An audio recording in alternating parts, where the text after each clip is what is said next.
समस्त श्रोत्यांना माझा मनापासून नमस्कार. श्रोते हो, आज हा भाग मी एका खास आपल्याशी बोलण्यासाठी म्हणून बनवत आहे. आज हे माझं मनोगत आहे. गेले महिनाभर आपण एकमेकाच्या बरोबर आहोत. आज माझं मन खरंच खूप भावुक झालं आहे. गेल्या कित्येक दिवसापासून आपण सगळेजण एका अतिशय पवित्र आणि दिव्य प्रवासामध्ये एकत्र होतो. आणि आज जणू त्या प्रवासाचा शांत, भक्तिमय आणि हृदयाला स्पर्श करणारा संगम होत आहे. श्रीमद भागवत हे केवळ महापुराण नाही, ते परमात्म्याच्या हृदयातून प्रगट झालेलं प्रेम आहे, भक्तीचा श्वास आहे आणि जीवन जगण्याचा दिव्य मार्ग आहे. या कथेमध्ये आपण सृष्टीचा आरंभ पाहिला, भगवंतांचे विविध अवतार पाहिले, महान भक्तांचे चरित्र अनुभवले, युद्ध पाहिले, वियोग पाहिला, अश्रू पाहिले आणि परमात्म्याचे अपरंपार प्रेम देखील बघितले. कधी प्रल्हादाच्या भक्तीने आपले डोळे पाणावले, कधी ध्रुवच्या तपश्चर्येमध्ये आपण हरवून गेलो, कधी गजेंद्रच्या आर्त हकेमध्ये आपल्याला स्वतःचे दुःख दिसले आणि कधी कधी भगवान श्रीकृष्णांच्या दिव्य लीलामध्ये आपण एवढे रमलो की कधी वेळ निघून गेला कळलंच नाही आपल्याला. आणि मला असं व्हायचं, अरे संपला, आजचा अध्याय संपला, आजचा भाग माझा लिहून संपला. श्रोते हो, या संपूर्ण प्रवासामध्ये एक गोष्ट सतत जाणवत राहिली की भगवंत कधीही आपल्याला, आपल्या भक्तांना एकटे सोडत नाही. ही मला आलेली अनुभूती आहे. या महिनाभरामध्ये गेल्या 3 महिन्यापासून मी श्रीमद भागवत कथनांचे विविध ठिकाणावरून संदर्भ गोळा करणे, माझे मामा श्री अरविंद जोशी यांचे मार्गदर्शन घेणे, माझे आजोबा श्री दादाशास्त्री जोशी, कैलासवासी श्री दादाशास्त्री जोशी यांनी काय सांगितलेले होते यांची आठवण करून त्याचा उल्लेख करणे किंवा त्या दृष्टीने काही गोष्टी लिहिणे की ते कसे सांगायचे कथा, त्यांच्या कथांमधला काही संदर्भ आठवायचा आणि तो संदर्भ लिहून काढायचा. असे अनेक प्रकारामध्ये मी या 2-3 महिन्यामध्ये काम करत होते आणि मला खरेच माझ्यामधला जो बदल आहे तो मला स्वतःला जाणवत होता की माझ्यामध्ये मी खूप बदल घडत गेलेला आहे. काही गोष्टी ज्या मी तुम्हाला आपल्याला सांगत होते त्या गोष्टी मला जाणवत होत्या की त्या माझ्यामध्ये झालेल्या आहेत. आणि त्यावेळेला मला जाणवत होते की भगवंत कुठेतरी माझ्या आजूबाजूला आहे. अदृश्य रूपामध्ये भगवंत ज्या वेळेला मला एखादी गोष्ट समजायची नाही की मी काय करू, कशी बोलू, त्यावेळेला कुठेतरी असं जाणवायचे, कुठेतरी मार्ग समोर यायचा आणि मग लक्षात यायचे, अरे भगवंतानी माझा हात धरला आहे आणि मला हा रस्ता दाखवून दिलेला आहे. अशी अनेक वेळेला मला अनुभूती आलेली आहे. कधी ते समोरून हात धरतात, कधी संकटाच्या रूपात आपल्याला घडवतात. ज्यावेळेला संकट येतात, मी आपल्याला बोललेली होते की संकट येतात,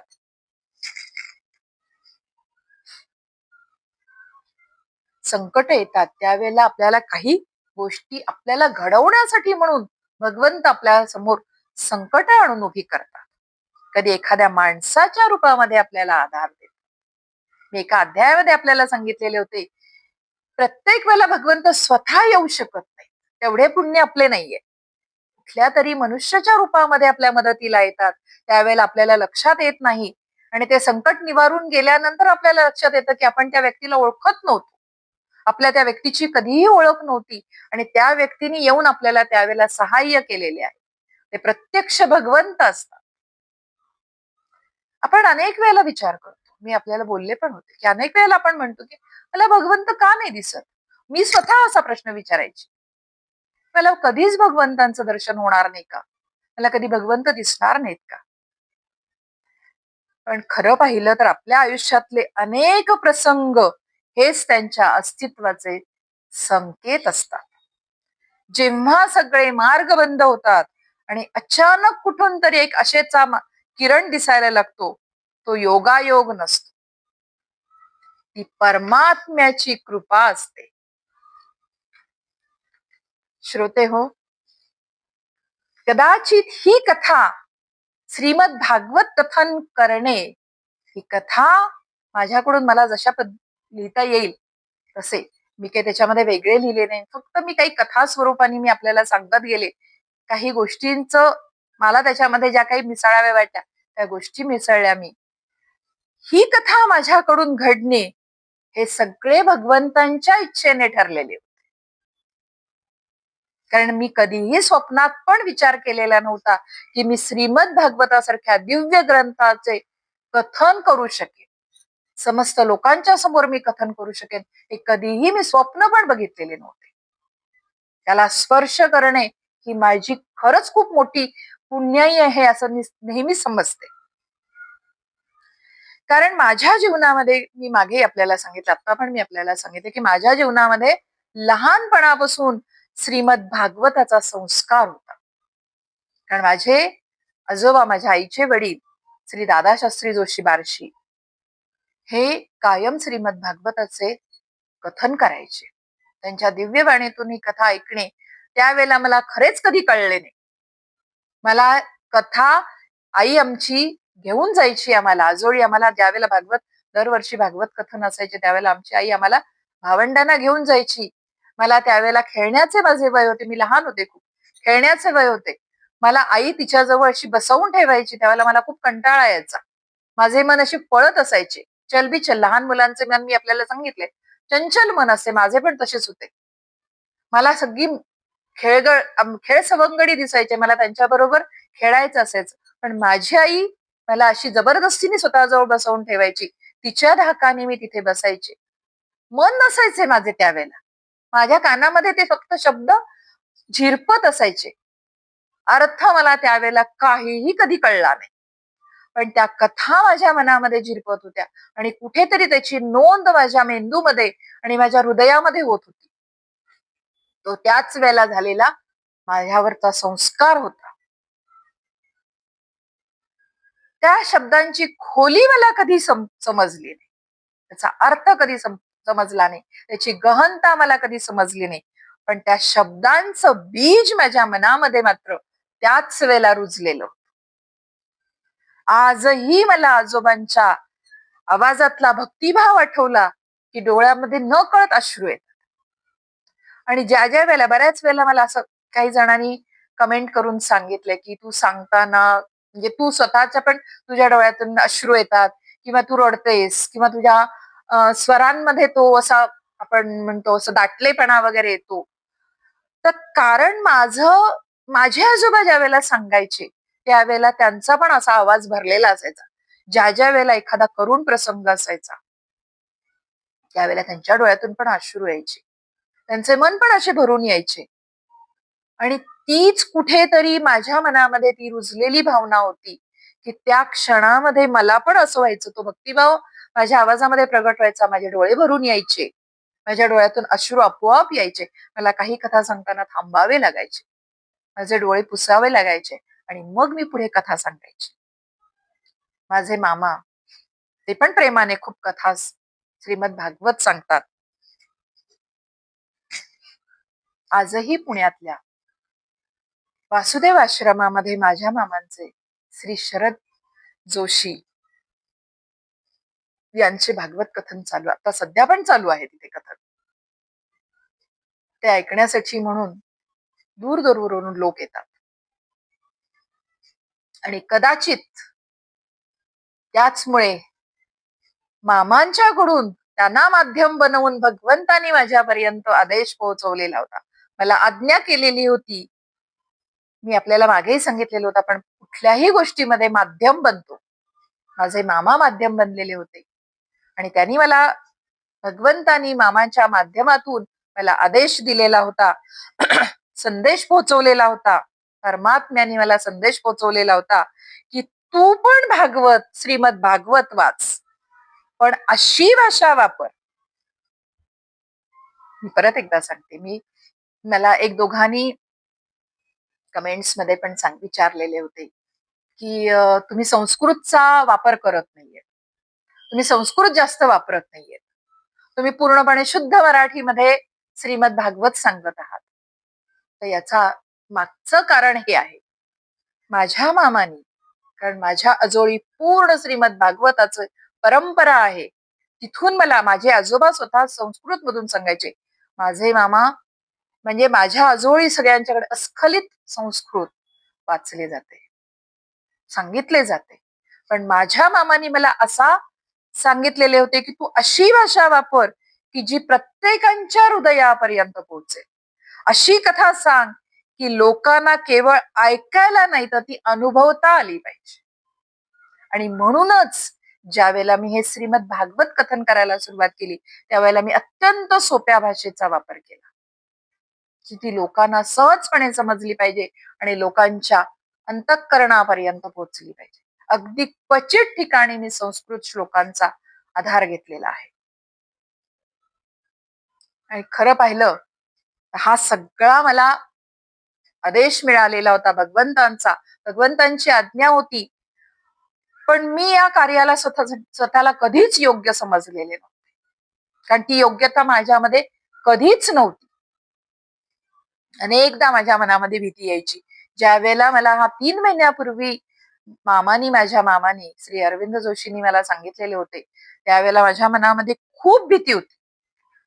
म्हणजे मी 15 दिवस अक्षरशः झोपू शकलेली नव्हते. कारण करायचं म्हणून त्यांनी मला करतेस का हा प्रश्न नव्हता, प्रश्नार्थक नव्हतं. कर आणि तुला करायचं आहे ही आज्ञा होती. आणि त्याच वेळेला मला लक्षात आलं होतं की भगवंतानी केलेली आज्ञा आहे. त्यावेळेला मात्र माझ्या मनामध्ये प्रचंड भीती निर्माण झालेली होती. मी 15 दिवस झोपू शकलेले नव्हते. माझ्या मनामध्ये हाच विचार होता की ह्या शिवधनुष्याला मी स्पर्श तरी करू शकेन का नाही. उचलणे तर दूर आहे, कारण हे उचलण्याचा अजून तेवढी माझ्यामध्ये ताकद नाही. मला फक्त स्पर्श करायचा होता, पण तो स्पर्श तरी मी करू शकेन का नाही ही हिंमत माझ्यात येत नव्हती. पण 15 दिवसानंतर मात्र मी भगवंतांच्या समोर बसले, देवाच्या समोर बसले आणि देवालाच सांगितले की तूच आता मला याच्यातून मार्ग दाखव. मी हे कसे करायचे, काय करायचे हे तूच मला सांग.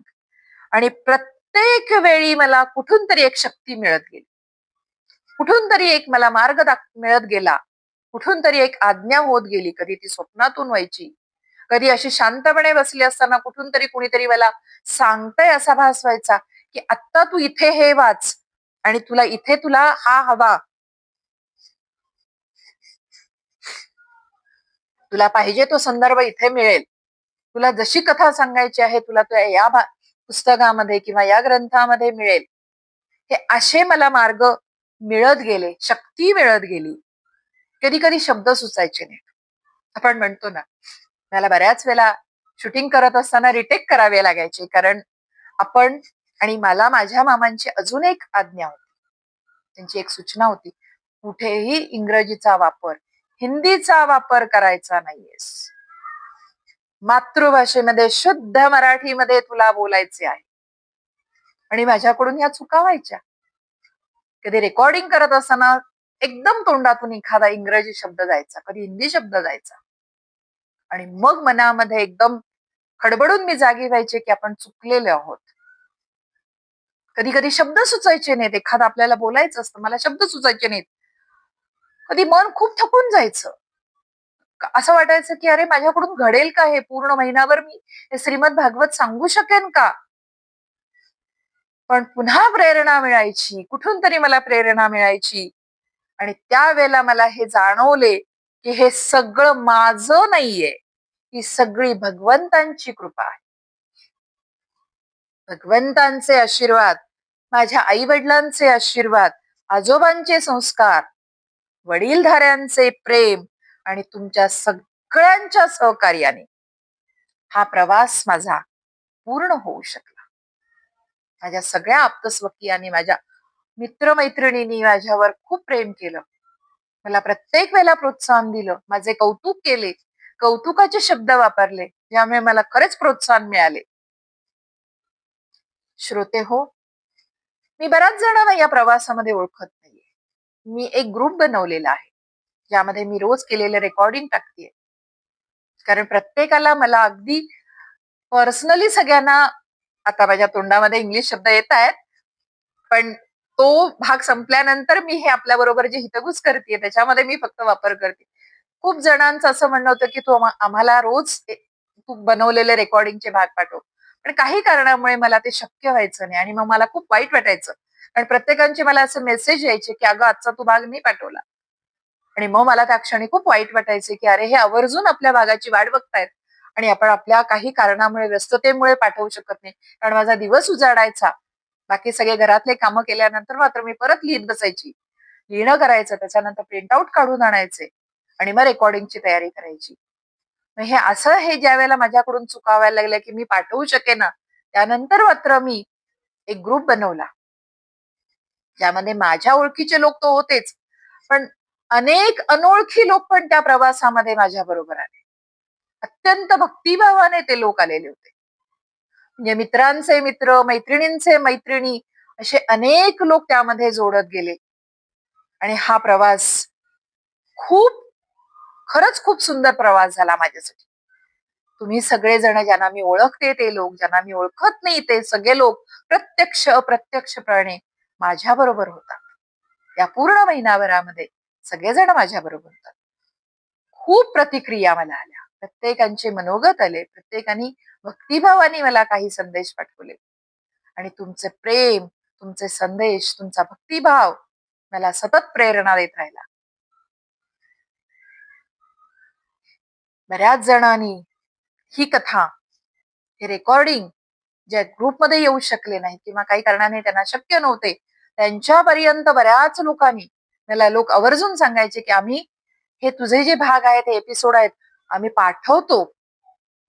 माझ्या मैत्रिणींनी मला बऱ्याच मैत्रिणींनी सांगितले, की "मी माझ्या नातेवाईकांना हे सगळे रेकॉर्डिंग इथे बघते मी आणि ते शेअर करते, मी त्यांना पाठवून देते." सगळ्या लोकांनी, समस्त सगळ्या माझ्या आप्तस्वकीयाने कथा शांतपणे ऐकल्या. मनापासून मला शुभेच्छा दिल्या. त्या सगळ्यांच्या प्रती माझ्या मनामध्ये अत्यंत कृतज्ञता आहे. कारण श्रीमद भागवत ऐकणे ही देखील परमात्म्याची कृपा असते. त्याची इच्छा असते. तुम्ही श्रीमद भागवत ऐकणे हे देखील त्यांनी ठरवले, तर हे भाग्य आपल्या नशिबामध्ये. कथन करणे तर हे भाग्य असतेच, त्याची इच्छा असते. श्रवण करणे देखील ही त्याची इच्छा असते. त्याच्या इच्छेशिवाय काहीही घडू शकत नाही. श्रोते हो, या श्रीमद भागवताने आपल्याला अत्यंत एक सुंदर गोष्ट शिकवलेली आहे. जीवनामध्ये कितीही अंधार आला तरी भगवंतांचे नामस्मरण हा सगळ्यात मोठा प्रकाश आहे. आपल्याला मनामध्ये जी शांतता मिळणार आहे, ती शांतता कुठे मिळणार आहे, तर ह्या आपल्याला महिनाभराच्या प्रवासामध्ये लक्षात आलेले असेल, की भगवंतांच्या नामस्मरणामध्ये आणि त्यांच्या चरणाचे स्मरण करण्यामध्ये आपल्याला मनाला शांतता मिळणार आहे. मी फक्त आपल्याला एवढंच सांगेन, हे माझे मनोगत आहे, की जीवनामध्ये काहीही झालं, कुठलीही घटना घडू देत, कितीही आघात होऊ देत, कितीही संकट येऊ देत, सुखांचा वर्षाव होऊ देत, तरीही भगवंतांचे नामस्मरण सोडू नका. सुख येऊ असो, दुःख असो, संकट असो, वियोग असो, भगवंतांचे नामस्मरण मात्र कधीही सोडू नका. संकटामध्ये नाम घ्या, आनंदामध्ये देखील नाव घ्या, एकटे असताना घ्या आणि सगळ्यांच्या बरोबर देखील भगवंतांचे नाव घ्या. कारण भगवंतांच्या नामस्मरणामध्ये एक अद्भुत शक्ती आहे. जो मनुष्य प्रेमाने भगवंताचे नाव घेतो, त्याचे मन खरंच हळूहळू बदलायला लागते. कदाचित बाहेरची परिस्थिती, कलियुगामध्ये आता जी परिस्थिती आहे, ते आपण एकटे नाही किंवा आपण एकट्याने ही परिस्थिती बदलता येणार नाहीये. सगळ्यांना बदलायचा प्रयत्न करण्याच्या ऐवजी जर आपण फक्त आपलंच मन बदललं तर, आपल्या मनाची परिस्थिती बदलली तर, असा जर प्रत्येकाने विचार केला, की मी सगळ्यांना बदलायचा नाही विचार करणार, मी सगळ्यांना बदलायचा प्रयत्न नाही करणार, मी फक्त माझं मन बदलेल, असा जर सगळ्यांनी प्रयत्न केला, तर हळूहळू सगळे आपल्या आजूबाजूचे लोक बदलायला लागतील. आणि एकदा मन बदलले की आपलं जीवन बदलायला वेळ लागणार नाही. आणि आपलं जीवन बदललं तर आपल्या जीवनाकडे बघून हळूहळू दुसरे लोक पण बदलायला सुरुवात करतील. एक दिवस आपला हा देह संपणार आहे, सगळं मागं राहणार आहे, पण भगवंताचं नामस्मरण मात्र आपल्या बरोबर येणार आहे. म्हणून हा शेवटचा आपला एक मनोगत जे आपल्या बरोबर हितगुज मी करते, ते संपत असताना मी फक्त आपल्याला मनापासून विनंती करतेय की दिवसातला थोडासा वेळ भगवंतासाठी ठेवा. थोड्या वेळ शांत बसा. शांत बसा म्हणजे मनातून शांत बसा.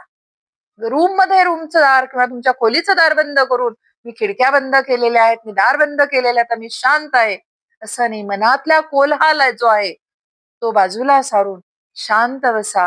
भगवंतांचे रूप डोळ्यासमोर आणा आणि सगळं त्याच्या हवाली करा. आणि मग बघा तुमच्या जीवनामध्ये काय फरक पडतो. आणि हा एवढाच जो क्षण आहे तो तुमचं समस्त जीवन बदलून टाकणार आहे. श्रोते हो, आजचा आपला प्रवास, आपला एकमेकाबरोबर असलेला प्रवास आज आपण इथेच संपवत आहोत. पण श्रीमद भागवत कथा कधीही संपणार नाहीये, ती अखंड चालू राहणार आहे. भगवंतांची कथा कधीही संपत नाही. त्यांचे प्रेम आपल्या प्रती असलेले कधीही संपत नाही आणि त्यांची आपल्यावर असलेली कृपा पण कधी संपत नाही. फक्त आपण त्यांचं अखंड नामस्मरण करत राहिलं पाहिजे. आपण सर्वांनी या पवित्र प्रवासामध्ये एकत्र येऊन सहभागी होऊन श्रीमद भागवत या अमृत सागराचे श्रवण केले, यासाठी मी परत एकदा आपले सगळ्यांचे मनापासून आभार मानत आहे. भगवान श्रीकृष्णाची कृपा सदैव आपल्यावर राहो, हीच माझी भगवंत चरणी प्रार्थना आहे. आज मी आता आपला निरोप घेत आहे. असेच प्रेम अखंड राहू दे.